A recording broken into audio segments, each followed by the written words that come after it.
Hi hello ನಮಸ್ಕಾರ ಸ್ನೇಹಿತರೆ, ರನ್ನ ಟಿವಿಗೆ ನಿಮ್ಮೆಲ್ಲರಿಗೆ ಸ್ವಾಗತ. ಕನ್ನಡ ಕಿರುತೆರೆಯಲ್ಲಿ ಸಾಕಷ್ಟು ಧಾರಾವಾಹಿಗಳು ಪ್ರಸಾರವಾಗುತ್ತಿದ್ದರೂ ಸಹಿತ ಪ್ರೇಕ್ಷಕರು ಮಾತ್ರ ಕೆಲವೊಂದಿಷ್ಟು ಧಾರಾವಾಹಿಗಳನ್ನು ಇಷ್ಟಪಡುತ್ತಾರೆ.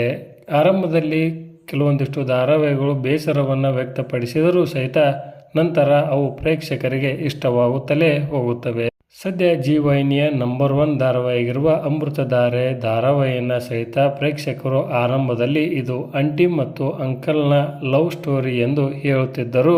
ನೆಗೆಟಿವ್ ಕಮೆಂಟ್ಸ್ಗಳನ್ನು ಈ ಧಾರಾವಾಹಿಗೆ ನೀಡುತ್ತಿದ್ದರು. ಆದರೆ ಸದ್ಯ ಇದೇ ಧಾರಾವಾಹಿ ಇದೀಗ ಮೊದಲ ಸ್ಥಾನವನ್ನು ಪಡೆದುಕೊಂಡಿದೆ.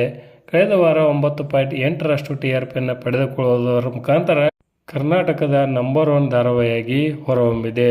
ಸದ್ಯ 500 ಸಂಚಿಕೆಗಳನ್ನು ಪೂರೈಸಿ ಮುನ್ನುಗ್ಗುತ್ತಿರುವ ಅಮೃತಧಾರೆ ಧಾರಾವಾಹಿಯಲ್ಲಿ ಅನುಭವಿ ಕಲಾವಿದರಾದ ರಾಜೇಶ್ ನಟರಂಗ್ ಮತ್ತು ಛಾಯಾ ಸಿಂಗ್ ಅವರು ನಾಯಕಿಯಾಗಿ ನಟನೆಯನ್ನು ಮಾಡುತ್ತಿದ್ದಾರೆ. ಇನ್ನು ಇತ್ತೀಚೆಗೆ ಕನ್ನಡತಿ ಧಾರಾವಾಹಿಯಲ್ಲಿ ಅಮ್ಮಮ್ಮ ಪಾತ್ರವನ್ನು ನಿರ್ವಹಿಸಿಕೊಂಡು ಹೋಗಿದ್ದ ಚಿತ್ಕಲ್ ಬಿರಾದರ್ ಅವರು ಇಲ್ಲಿ ಗೌತಮ್ ಅವರ ತಾಯಿಯಾಗಿ ನಟನೆಯನ್ನು ಮಾಡುತ್ತಿದ್ದಾರೆ.